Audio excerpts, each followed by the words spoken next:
Assalamualaikum warahmatullahi wabarakatuh. Baik Bapak Ibu, di sini saya akan menjelaskan tentang RTL ya, rencana tindak lanjut rancangan program P5 melalui permainan tradisional Gebang Sodor dengan mengambil tema bangunlah jiwa raganya. Nah, ini profil saya Bu. Ya. Nama saya kira kalau Ustaz Taufik sudah ngerti, mungkin Ustazah yang masih belum, karena meskipun sering ketemu di jalan hanya senyum gitu saja. Nah, ya ini nama saya, tanggal lahir ya, sudah umur 42. Baik, baik. Nah, judul program P5 Sport Edukasi Model Permainan Tradisional Gebang Sodor, tema bangunlah jiwa raganya.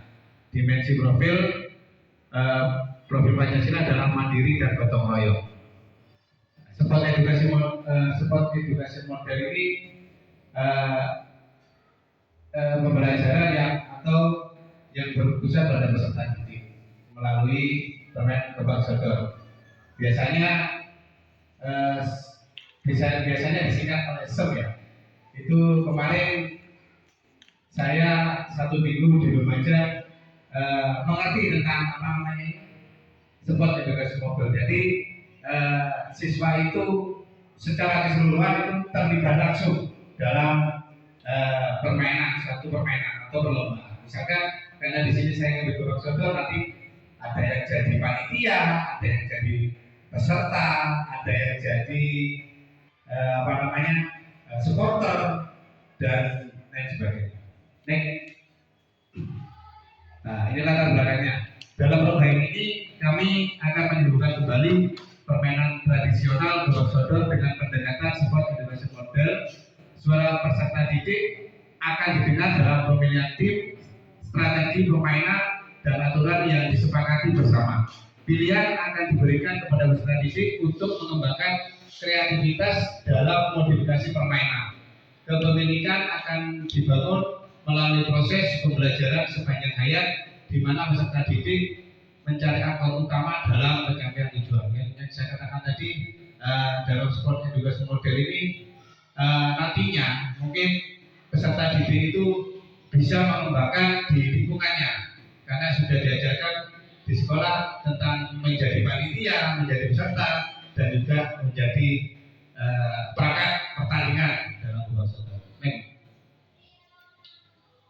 Konteks program yang pertama adalah sekolah kami yang terletak di Desa Ranupakis memiliki kekayaan budaya yang kental. Permainan tradisional seperti Gebang Sodor pernah menjadi bagian dari kehidupan sehari-hari masyarakat. Namun seiring perkembangan zaman, permainan ini mulai ditinggalkan. Melalui pemetaan aset yang telah dilakukan, kami menemukan potensi besar dalam memanfaatkan lapangan sekolah yang luas dan minat siswa terhadap aktivitas fisik. Nah, mungkin saya kira dalam kata-kata yang seiring perkembangan zaman, mungkin sekarang sudah kita tidak usah terlalu banyak menjelaskan saya ini, karena tentang gadget atau HP anak-anak sudah hilang, apalagi oposi engkleng, oposi sodor, oposi batengan, mungkin anak-anak sudah tahu, karena pulang sekolah mungkin yang ditanyakan mungkin HP sudah.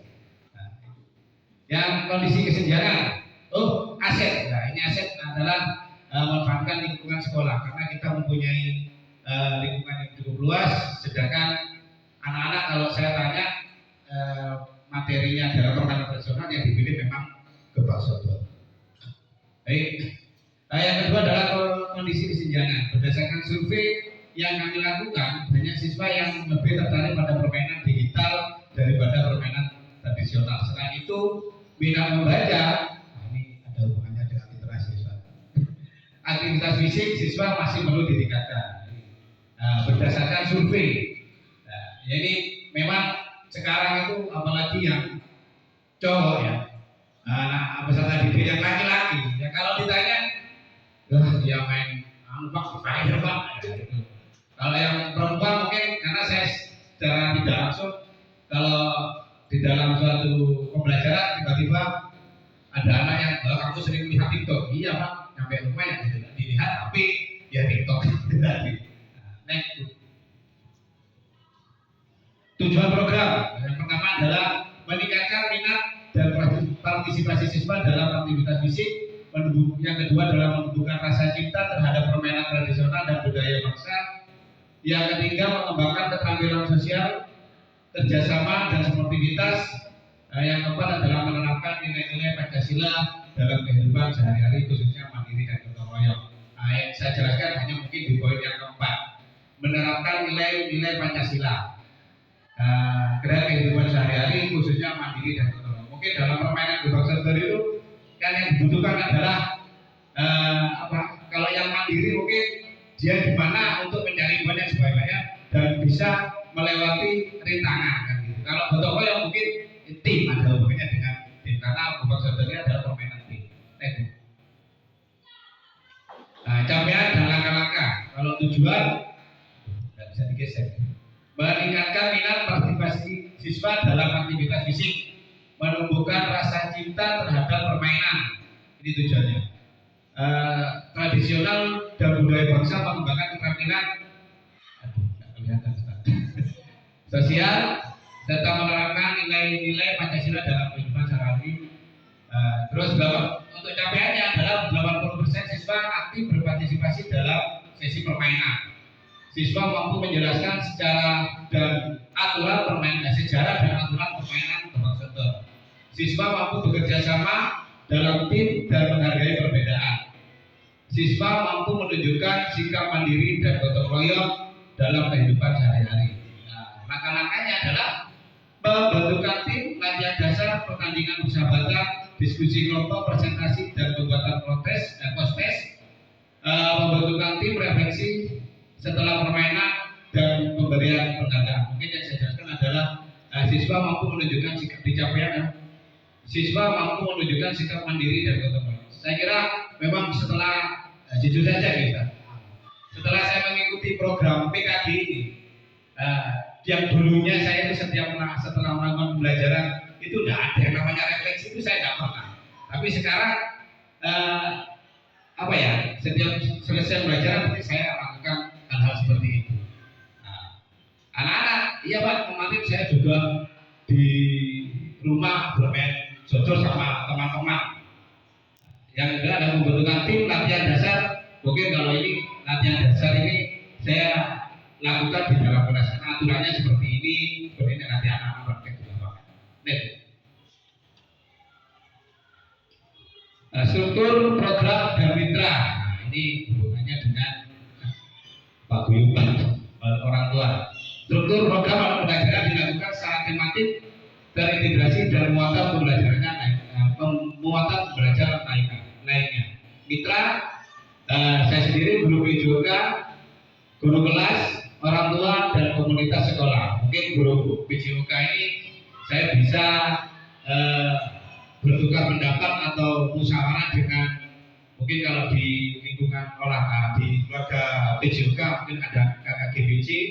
Terus kalau guru kelas saya melibatkan mungkin kalau nantinya program ini ya harus terlaksana ya gitu. Mungkin kalau guru saya minta bantuan guru PAI untuk sebelum acara ini dimulai melakukan doa. Kalau guru kelas mungkin bisa melakukan bantuan dalam penyekoran.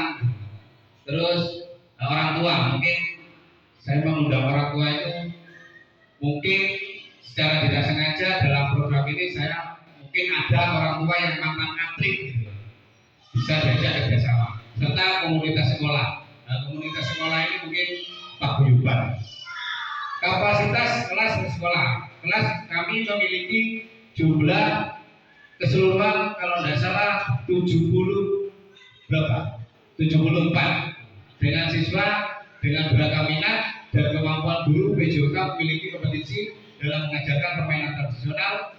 Sekolah telah menyediakan lapangan yang luas dan berbagai peralatan yang dapat dimanfaatkan.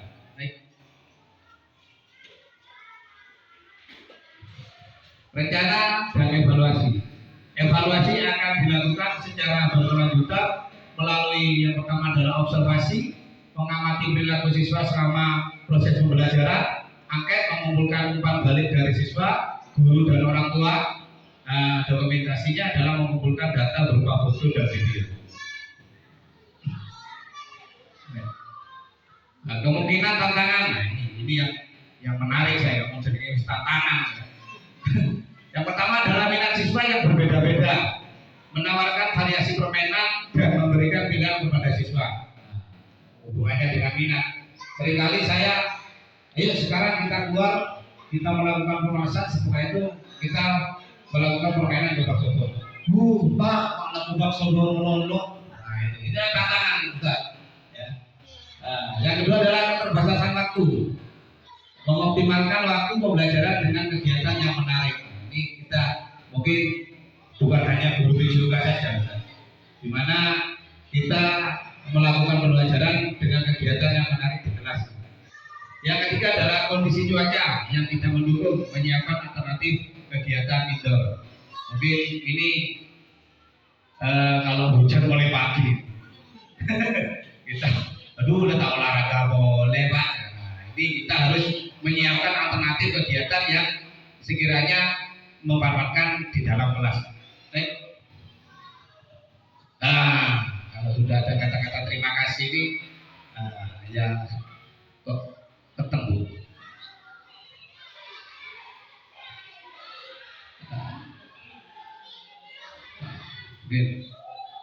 Terima kasih. Nah, terima kasih karena tulisannya memang tidak kelihatan.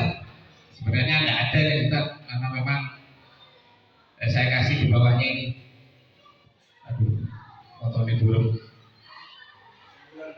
Iya. Nah, konsep pendidikan menurut Ki Hajar Dewantara adalah pendidikan yang holistik, di mana murid atau peserta didik dibentuk menjadi insan yang berkembang secara utuh, meliputi rasio dan rasa olahraga, jiwa olahraga melalui proses pembelajaran yang lainnya yang berpusat pada murid dan dilaksanakan dalam suasana keterbukaan, kebebasan serta menyenangkan. Itu mungkin dari saya. Mungkin ada yang perlu ditanyakan, monggo. Mana Ustaz? Ya kalau Ustaz sudah sip. Terima kasih. Inilah RTL saya, mungkin berhasil. Saya tutup. Assalamualaikum warahmatullahi wabarakatuh.